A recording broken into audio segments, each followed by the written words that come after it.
Hi guys, it's me Anagha.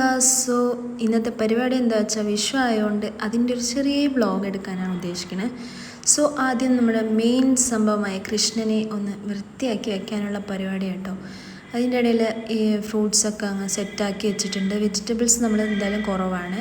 അപ്പോൾ ഈ നേരം കൊണ്ട് അമ്മമ്മ കൃഷ്ണന്മാരെയൊക്കെ തുടച്ച് സ്വാമിമുറിയൊക്കെ വൃത്തിയാക്കി ഞാനൊരു പാട്ട് പാടി. പുലർക്കാലേ പാടിക്കുഴലൂതി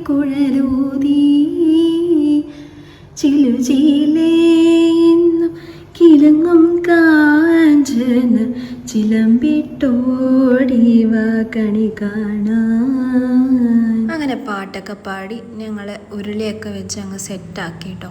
അപ്പോൾ ഈ വിഷുവിൻ്റെ മെയിൻ പറഞ്ഞാൽ പടക്കമാണല്ലോ. പടക്കത്തിന് ഇൻചാർജ് പറഞ്ഞ എൻ്റെ ഏട്ടനാട്ടോ.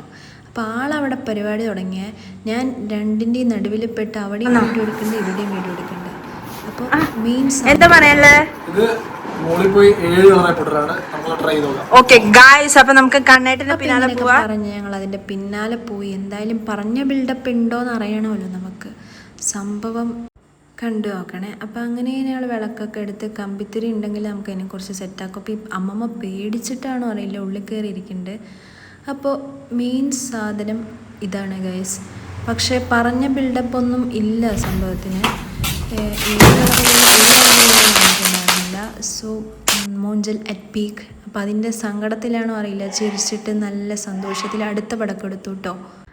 അപ്പോൾ ഇത് ഞങ്ങളുടെ പ്രതീക്ഷ തെറ്റിക്കില്ല എന്നാണ് ഞങ്ങൾക്ക് തോന്നുന്നത് സംഭവം. കാരണം ഭയങ്കര വലിപ്പമുള്ളതാട്ടോ. ആൾക്ക് കുറച്ച് പേടി ഉണ്ടെന്നുണ്ടെങ്കിലും ഇതാണ് ആ സംഭവം കേട്ടോ. അപ്പോൾ ബാക്കി ഇനി കണിയൊക്കെ വെച്ചിട്ട് പൊട്ടിക്കാൻ പറഞ്ഞ് മാറ്റി അങ്ങോട്ടും ഇങ്ങോട്ടും വെക്കണ നേരെയാണ് അമ്മമ്മയ്ക്ക് ഉരുളിയിൽ വെക്കാൻ വേണ്ടി രാമായണത്തിൻ്റെ ഭാഗം എടുക്കണം കേട്ടോ. അപ്പോൾ അങ്ങനെ ഞങ്ങൾ ഉരുളിയിൽ വെക്കേണ്ട സാധനങ്ങളൊക്കെ സെറ്റാക്കുമായിരുന്നു കേട്ടോ.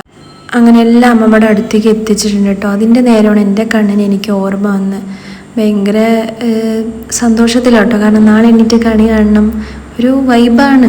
ഇത് കാണുന്ന പോലെ ആയിരിക്കില്ല കേട്ടോ നാളെ നമ്മൾ കാണുമ്പോൾ. ഇപ്പോൾ ഇത് വെക്കുമ്പോൾ നമ്മൾ വിചാരിക്കും ഇതന്നെയല്ലേ നാളെ കാണുന്നത്, പക്ഷേ നാളെ കാണുന്നതിൻ്റെ ഒരു ഐശ്വര്യം വേറെ തന്നെയായിരിക്കും.